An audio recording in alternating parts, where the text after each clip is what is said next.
I'm E.G. Marshall. It's been said that you can always recognize a werewolf simply by shaking hands. If the handshaker has hair on the inside of his palms, QED, a werewolf. Of course, this is an old wives' tale. As for me, I'm perfectly willing to accept the fact that the whole idea of werewolves was absurdly exaggerated by the superstitious during the Middle Ages. However, I would like some explanation of the concept everyone recognizes today, of the subconscious, something inside a person which can take over and utterly control a person's mind and actions, particularly under great stress. Get it off me! Get it away! I see the damn thing. It's a wolf. I'll kill it. Don't shoot, man. Don't shoot. Be prepared to spend the rest of your life on your knees praying for the Lord's forgiveness.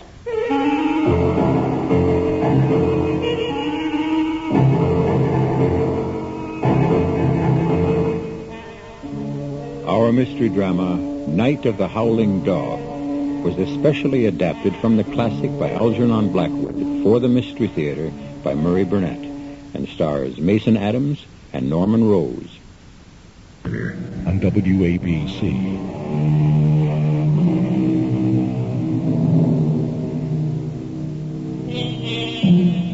The pages of fiction are filled with surrogates passionately pleading the causes of other lovers to beautiful ladies.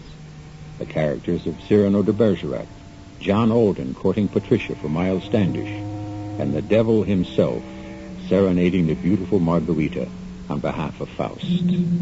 These are only a few examples that come immediately to mind.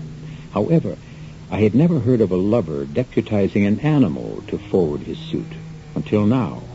And to bring you this amazing story, I introduce an eyewitness. It's strange that as I approach the end of my years, I now find more people willing to believe the stories of my adventures with my employer, the famed psychologist of the occult, Duane Carter. When I was working so closely with Duane and writing down these excursions into the dark recesses of men's soul and minds, I found nothing but skeptics.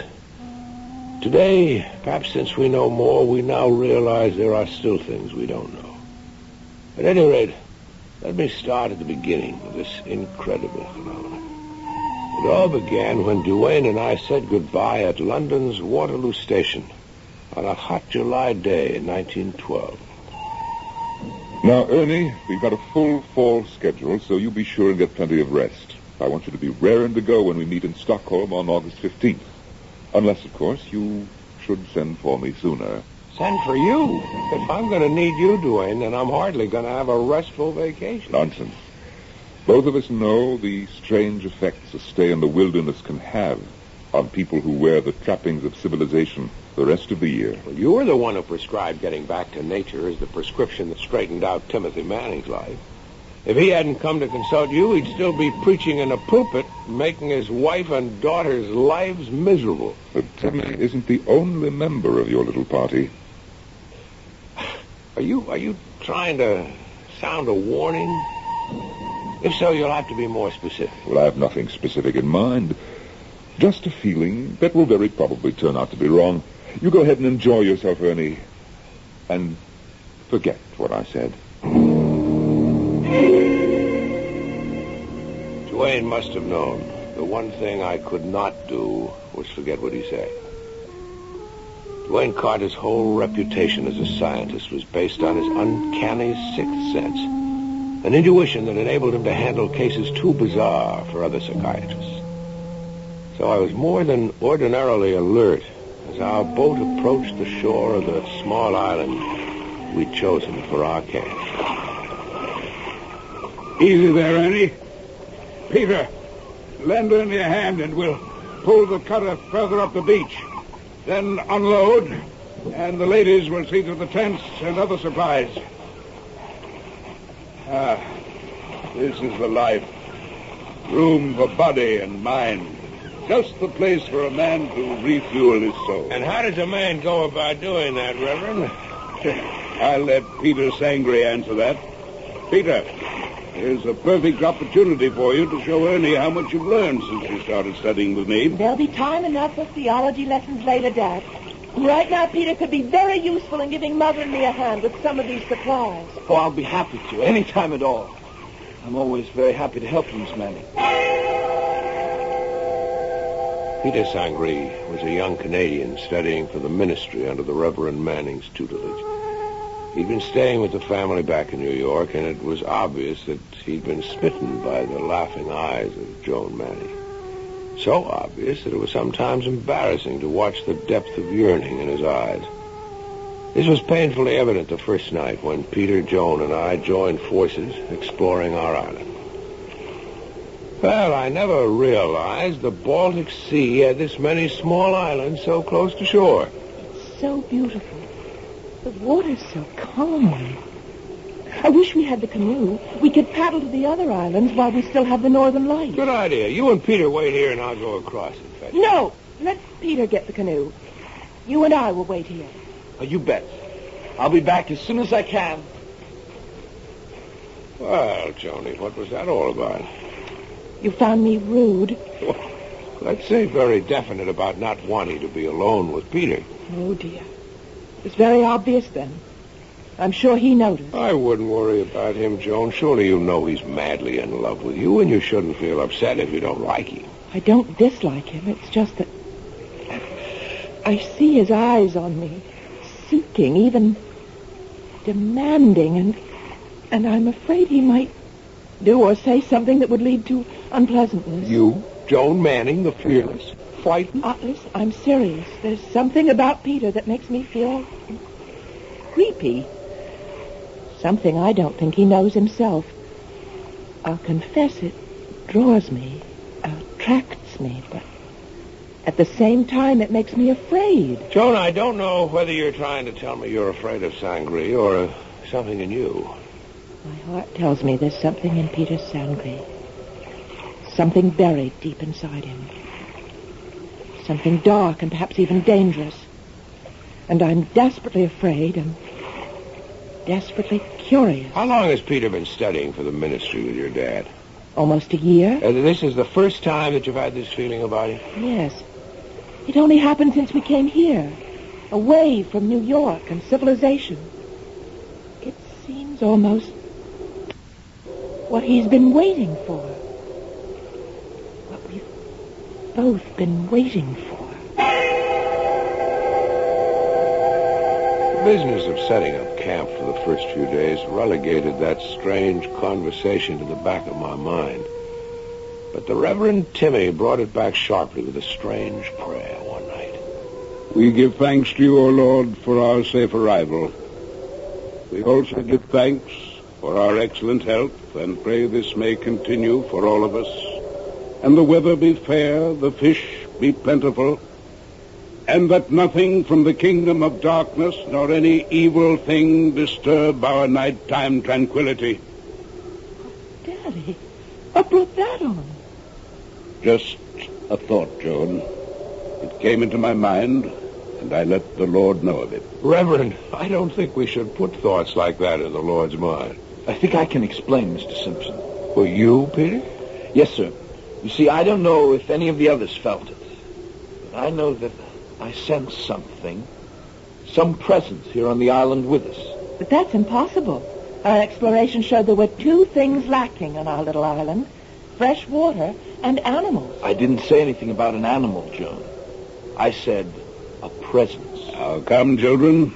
Perhaps my prayer was out of place. Let's all be off to our tents and a good night's rest.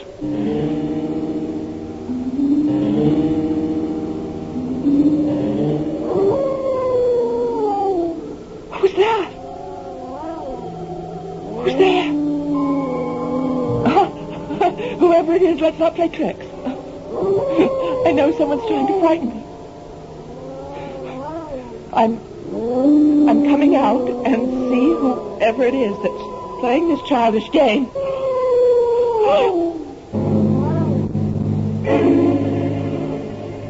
Joan, I'm really sorry about that prayer last night. It obviously upset you and made you dream about some animal or other growling around your tent. I tell you, I distinctly heard the howling of a dog. Didn't anyone else hear it? Well, of course not. No one else heard it because you dreamed it. Because of the lack of water, there's not an animal of any size on the whole island. You know we have to fetch our water from that little island across the way. I know what I heard. And it wasn't a dream. Well, there's nothing to prevent some animal from swimming over. A deer, for instance, might easily land in the night and decide to take a look around. Well, look, Mr. Simpson, I'd like you and the other men to come along with me. Mother, you stay here. You've already seen the tracks. And then I want Daddy to apologize to me and admit that I'm not having bad dreams. All right, now. There, look. Look at those marks on the outside of the tent. Are you going to tell me that they're not animal tracks? Certainly they are. These tracks appear to have been made by some type of fairly large animal. I apologize. I'm sorry I doubted you, darling. Oh, Daddy, I'm so frightened. I'm just plain scared.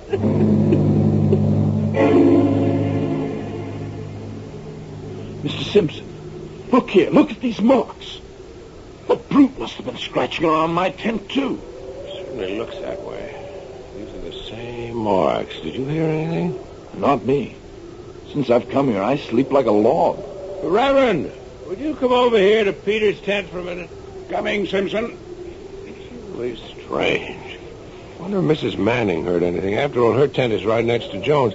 Timmy, what do you make of those tracks? Looks like an animal, right enough. Tell you what I'd appreciate, Simpson, if you don't mind. Well, I'm here to help. Why don't you take Joan out for the day? On a hike or in the canoe and see if you can calm her down.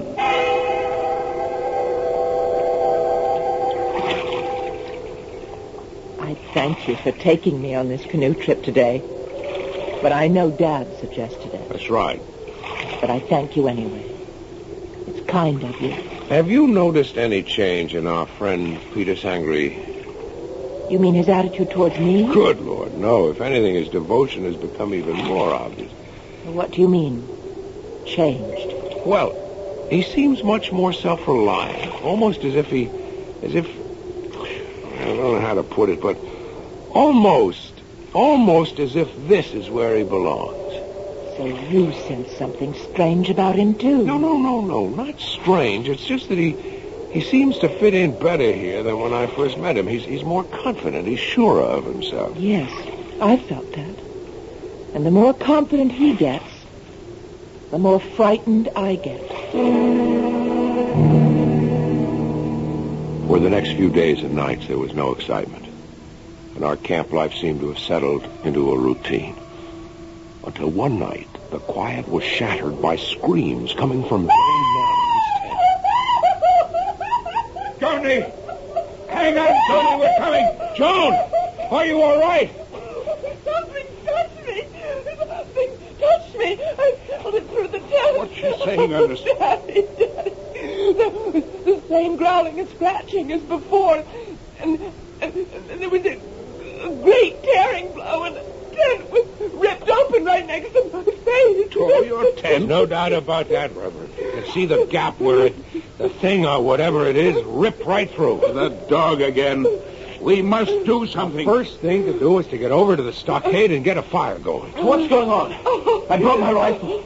If it's that animal again, let me handle it. Come on, Peter. Help me start a fire. What in the world do you think it is, Mr. Simpson? It surely can't be a dog. It can't be very far away. We'll organize a hunt at once, this very minute. Now, slow down, Reverend. Action, Ernie. Any action to stop panic.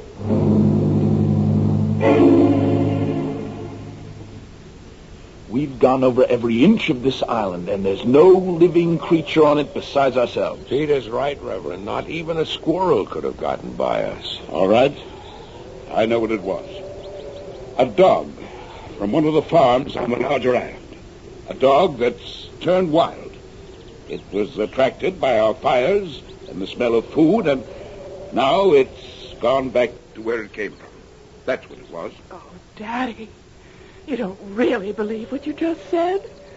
You can't believe that. You just can't.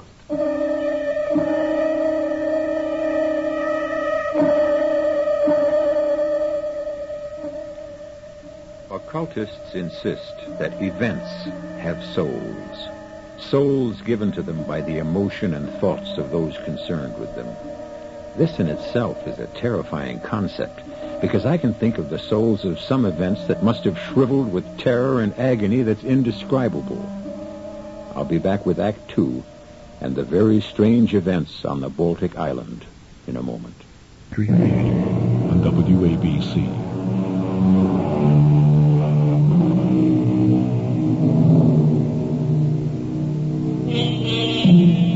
The virtues of life and vacations in the untrammeled wilderness have long been extolled in song and story. We've all longed for the starry nights with the wind sighing softly through the friendly branches of the protecting trees. But nature also has a savage side, and sometimes a trip to the wilderness can bring out whatever primitive savage lurks within us. I hate the rain, especially when I'm in the woods. I thought you could use today to catch up on your studying, Peter. Reverend says I'll pass my exams with flying colors and become a full-fledged minister in the fall. Well, Timmy should know. He should know more about his own daughter, too. What? What does that mean? Oh, nothing. I guess we're all upset by what's happened with Joan. Well, of course we are, but I don't understand what you meant about Joan's father. Forget it. I'm sorry I said it. I just wish one of us would be able to track down that dog, or whatever it is, that's gotten Joan in such a state. She should be all right with her mother. You know that she's moved into Mrs. Manning's tent now, and there should be no more nonsense. Nonsense? Is that what you think is so frightening for Joan? Maybe you should join forces with her father. I had no trouble going to sleep after my rather strange conversation with young Sangree, but suddenly I found myself wide awake. I jumped from dead sleep to absolute wakefulness in a single instant. The rain had stopped. I went outside and sniffed the delicious clean air. A pallid half-moon just sinking into the sea threw a spectral light between the trees. And then, just 20 feet away across the paths, I saw a head thrust round the edge of Peter Sangree's tent. The head of an animal. An animal that had the appearance of no animal I'd ever seen before. Terror struck me. I knew it was the animal. And as I watched, riveted to the spot, the thing turned, slipped between the trees, and vanished. Wake up, Peter! Wake up! Well... Peter, come on! What is it? Peter, come on. The beast... The beast has been here in your tent. I swear it was about to leap at your throat. What are you saying? Let's not waste time. Quick, get your gun before Joan is attacked. Joan? Oh, yes, all right. Yes, let's get over there. I'm with you. Yes, I see the tracks. It's a wolf. That's what it is. A wolf lost among the islands and starving to death. Desperate. I don't think so. It was unlike any animal I've ever seen. Whatever it is, it must be killed. Joan must be protected. I'll sleep all day and sit up all night and shoot the beast the minute I see it. No, I don't think this is anything that we can deal with. I have a better plan. I'm going to send for the one man I know who can help. Dwayne Carter. He will know what to do. Dwayne Carter? The psychic doctor? Yes. Then you think, it's something of that sort? I am certain of it. Although nothing Dwayne Carter ever did took me completely by surprise. I was astonished to find a letter care of general delivery in the Waxholm post office. It was from Carter, giving a Stockholm address and stating that a phone call would bring him to Waxholm that same day. And so that night, Dwayne Carter joined us on the island. And after dinner, with Peter Ossoff sitting in, I told him of the strange events. You did well to send for me, Ernie. What we have to deal with here is a werewolf. A werewolf? Oh, surely these things are... Rare enough, I'm happy to say, Mr. Sangree. Now, you say that no one has been injured so far. No, surely there can't be any question of this poor, starved beast injuring anybody, can there? I hope not. But what makes you think the creature is starved? What? I can't tell you, except that I felt from the beginning it was in pain and starved. Although why I feel this never occurred to me until you asked. You really know very little about it, then? I really know nothing at all. Nothing.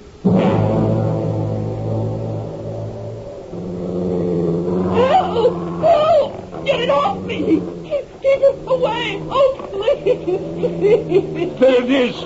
Let me take a shot at it. No, don't shoot, Reverend. Help your wife take care of your daughter, and then meet Ernie and me at the stockade.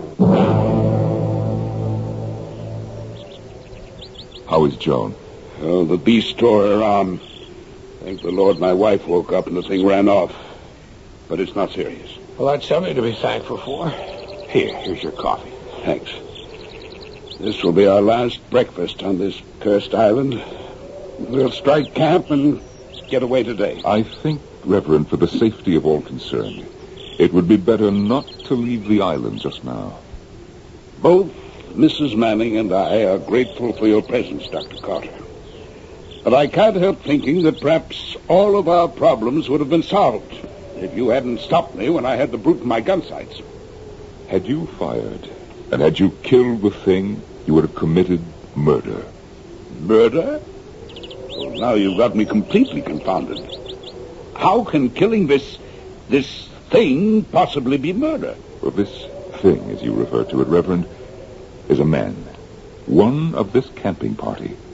A man gone savage. Well, I saw the thing. That was no man. That was a dog or a wolf. Of course. You see, this is a case of modern lycanthropy. Lycanthropy? Werewolves? Those superstitions of the Middle Ages can have no actual significance today. We are face to face with a modern example of what I believe has always been a profound fact. Fact? Oh, come now, Dr. Carter. You've heard of the astral body, or as I prefer to describe it, the fluidic body. It has the power, under certain conditions, of projecting itself and becoming visible to others. Well, aren't you talking about two different things altogether, Doctor? An astral body is something people can accept because it's a human form, not an animal. Yes, that's true. But the fluidic body can assume forms other than human.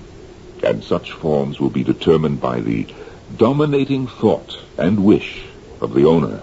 You've lost me. You've never really understood the effect of this primitive camping life upon all the members of your party. Old instincts, deeply buried in the subconscious. Instincts no one ever dreamed they had, suddenly come forth in a primitive setting. Well, I'm honestly trying to follow you, Doctor, but ancient instincts and atavism are terms which hardly explain a roaming animal with teeth, claws, and a thirst for blood. That last is your term, not mine. But it's a very exact one. I would say that what we have here is an animal that's impelled to bathe in the very heart's blood of the one it desires. And if I didn't know your reputation, I'd say you have a very strange way of reassuring people.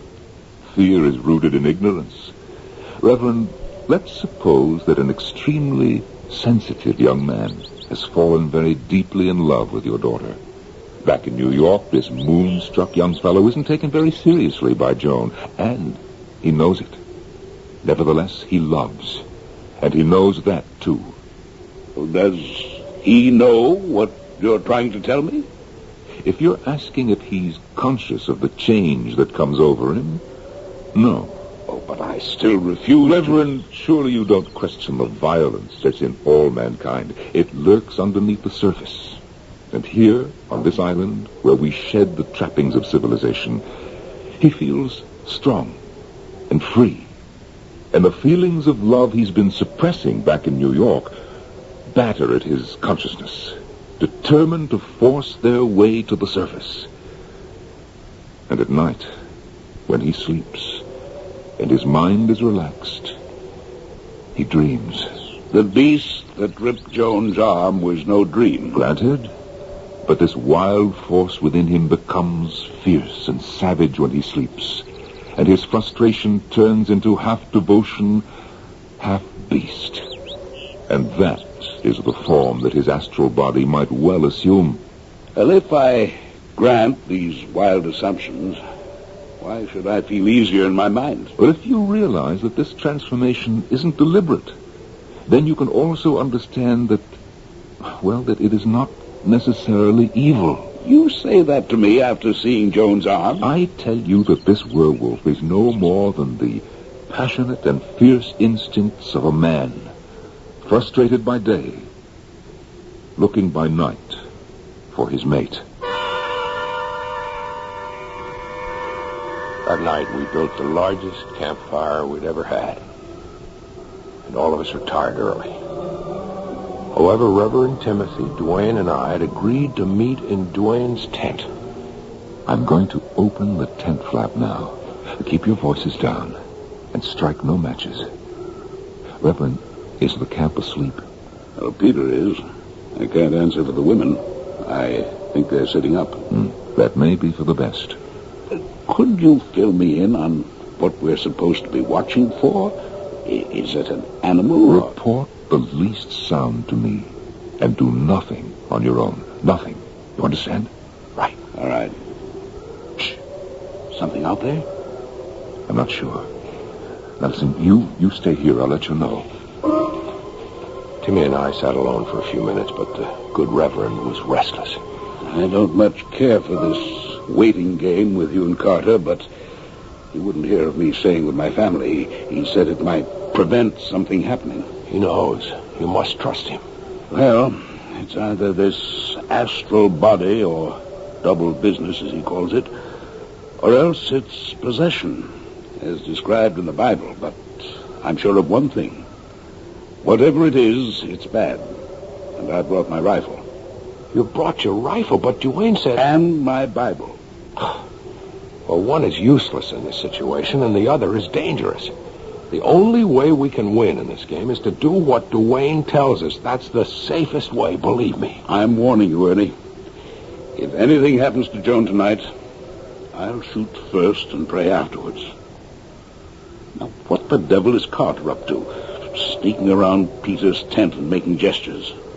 He looks weird, disappearing in and out of the fog.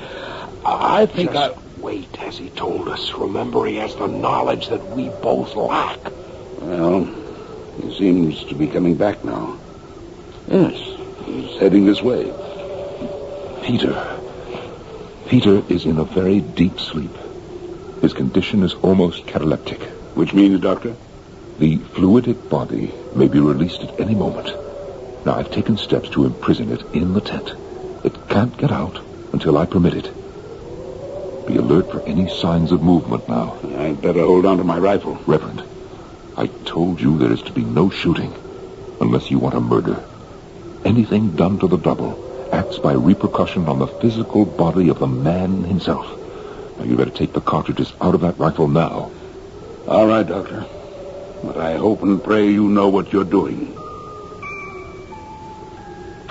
It was with poor grace that Timmy slipped the cartridges out of his rifle, and then all three of us sat and waited for whatever was to come. It seemed hours, but in reality it was only a few minutes before we heard it. That's Peter's tent shaking like that, Doctor. It's trying to get out. I hear it. All right, Reverend. Quickly, the women's tent. All right. I'll take my rifle just in case. I can always use it as a club. I urge you, Reverend, to be careful what you do, because I told you this case is complicated, and it's my belief that your daughter and Peter are made for each other, and I think she knows it every bit as much as he does.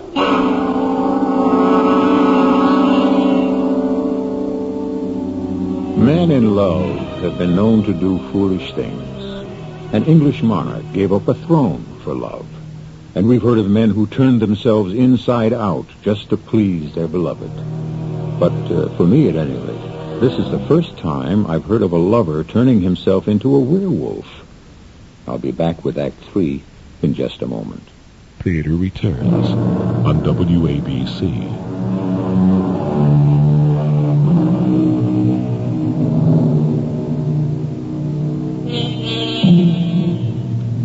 Statistically, there are more people who claim to have sighted UFOs than there are those who claim to have seen ghosts. But the lowest of all in number are those who claim to have experienced the numbing terror of having come face to face with a werewolf. Come along with me now as we share that experience with one of the few who have seen and dealt with that dread creature. From where Duane and I stood, it was less than 20 feet to Peter Sangre's tent. And although the wind had freshened considerably, it wasn't the wind that was making the canvas of his tent swell and shake. That shaking was caused by something inside the tent trying to get out. The hair on the nape of my neck rose. As we approached the tent, Duane held up his hand. Ernie, I want you to see it before I release it, so that if anything untoward should happen, you may be able to deal with it without me. But Duane, you reassured the Reverend. You said that if Ernie, you know that we're dealing with tremendous forces that are still only partially understood. What do you want me to do? Well, as we approach the tent, I want you to kneel down and tell me what you see when I hold the flap back. All right. There's something in there, all right. But you must be able to see it and describe it before I'll chance releasing it. As my eyes became accustomed to the dim interior of the tent, I could make out Sangre's form lying under the blankets, while over him and around him flew a dark mass. All I could make out was a pointed muzzle and sharp ears plainly visible against the sides of the tent, and I also caught an occasional gleam of fiery eyes and white fangs. There's nothing to fear. I told you that before. How are you holding that thing there? There are some things I don't think you should know, Ernie. But I'll only tell you that it has to do with electrical impulses from the mind. You see, we all emanate a certain amount of electricity. And, well, just think of it as brain waves. Now step back a little now, because I'm going to release it. What'll it do? Hopefully it will listen to me, and I will be able to guide it. And if it doesn't? We'll cross that bridge if and when we come to it. Now step back. Keep your eyes fixed on the tent flap. Ernie, watch closely. And then I saw it. An animal, neck and muzzle thrust forward. An animal about the size of a calf, leaner than a mastiff. And yet, Peter was easily recognizable. It was the head of an animal, but the face, it was Peter Sangre. Sangre, it is werewolf double. What do we do now? Well, I'll try to speak with him. Sangre, Peter Sangre, do you recognize me? Do you realize what it is that you really desire when you assume this form? Sangre, you must listen to me. Good Lord, Duane, can that be? Of course. A mating call. You shouldn't be surprised. It is probably Joan. You must remember she practically told you that she was afraid of something deep down in her. But she's not. The only salvation for both Joan and Peter is for me to lead Sangre's double to the object for which it yearns. Listen, that's coming from across the lagoon. Duane, Peter's double, a werewolf. He's gone. Although my eyes had been fixed upon the animal in front of the tent, somehow it disappeared. One moment it was there, muzzle lifted, sniffing the wind, and then it was gone, like a thing of the wind and a trick of vision. Quickly, Ernie, start following through the trees. Where will you be? I must check out Peter's tent. Why? What for? To make sure that his werewolf double cannot return until I permit it. I'll join you in a few moments.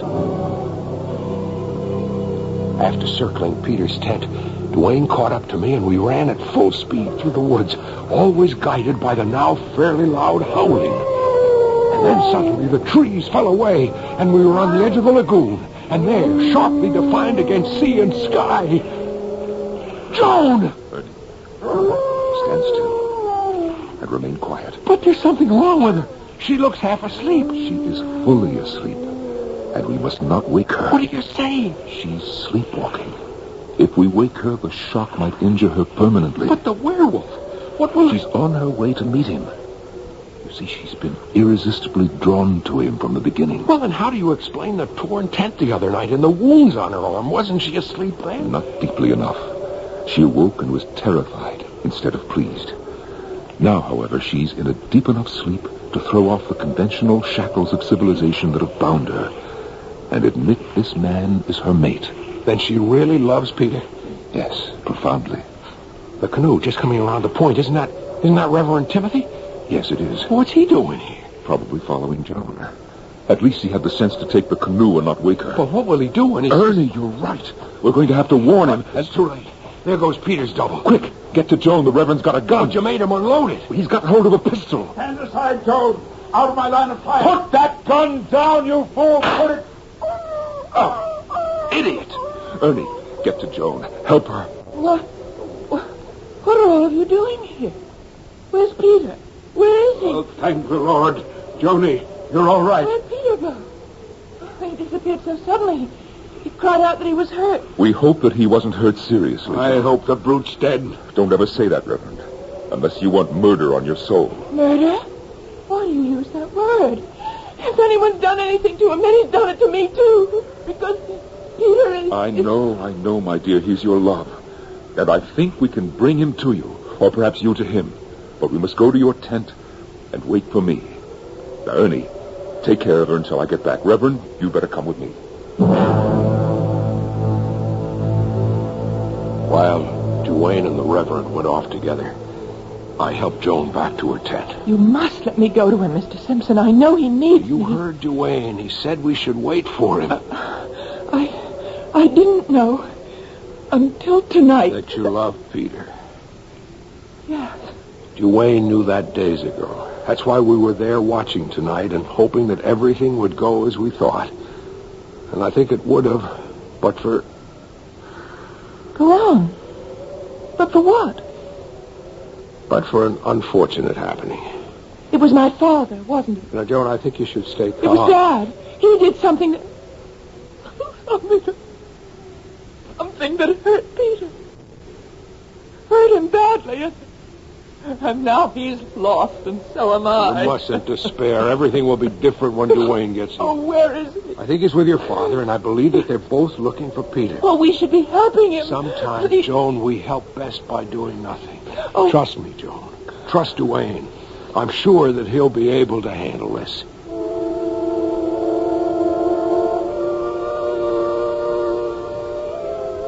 Reverend, pray that we're in time to help Peter's double return to Peter's physical body. Will that help, Joan? I think so.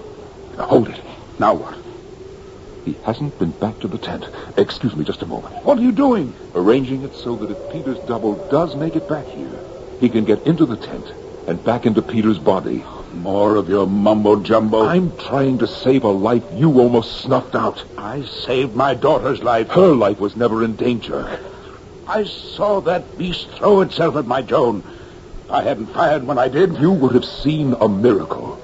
A transformation in that beast and in your daughter. Dr. Carter, I know your reputation, Reverend, but... I think we should stop quarreling.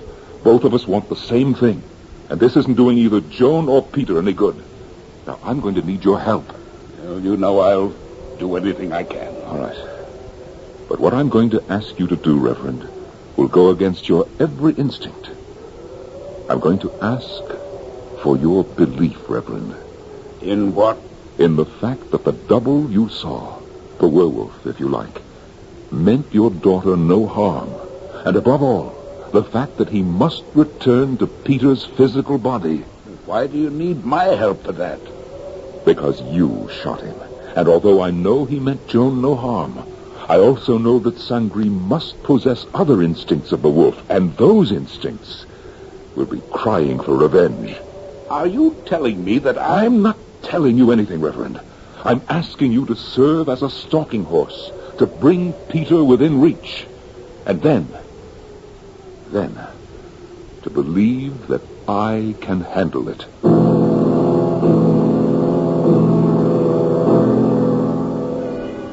Now, Reverend, you're not going to have any second thoughts about being unarmed. I gave you my word, Carter. let's get on with it. You go fetch Ernest. I'll be all right in that short time. I'm sure the Lord is watching over me. Let's hope he's watching over all of us.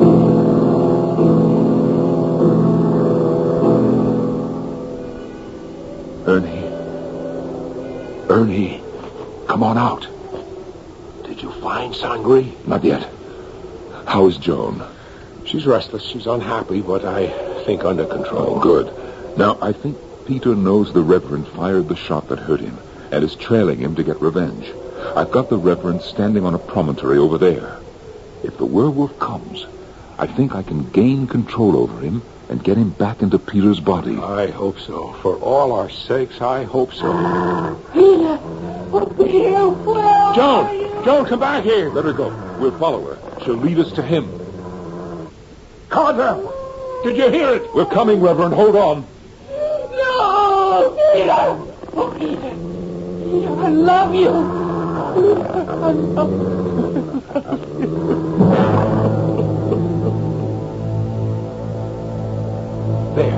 There it goes into Peter's tent. Let's hope it's in time. What about the Reverend? Joan will take care of him. Peter's the important one now. He's alive. Yes, but look. Those marks on his face. Are they gunshot wounds? They are. The Reverend aimed well. The shots went through his cheeks. Oh, he'll carry the scars for the rest of his life. It was Joan who stopped him. Joan's voice and his love for her. I'm not sure that I would have been able to head him off.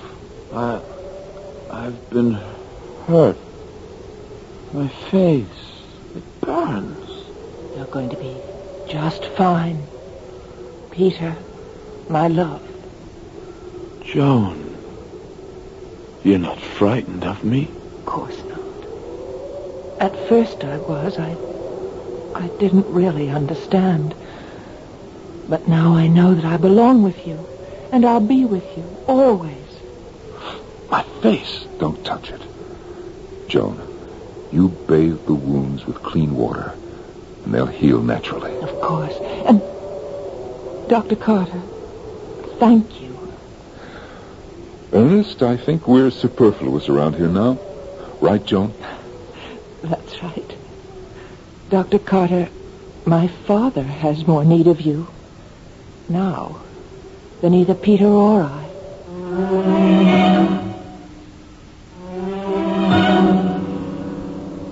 And Joan's words proved to be true and not true.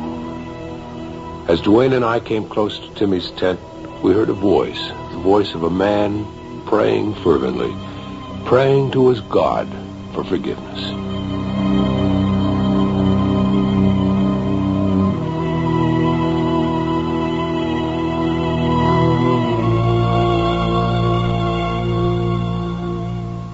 So, this tale of a man who unconsciously used a werewolf to further his love's ambitions ended happily.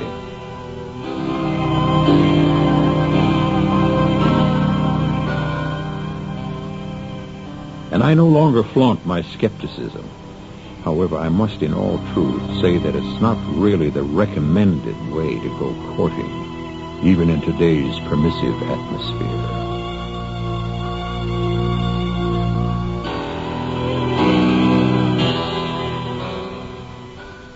Be back shortly.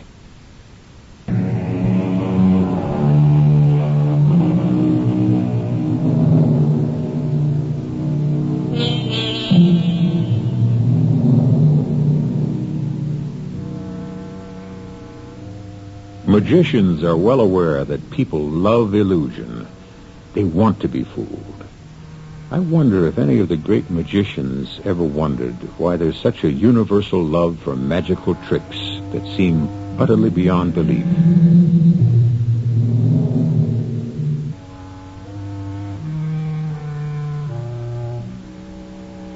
It's my fancy that we love illusion because we live in hopes that someday something magical will happen to all of us.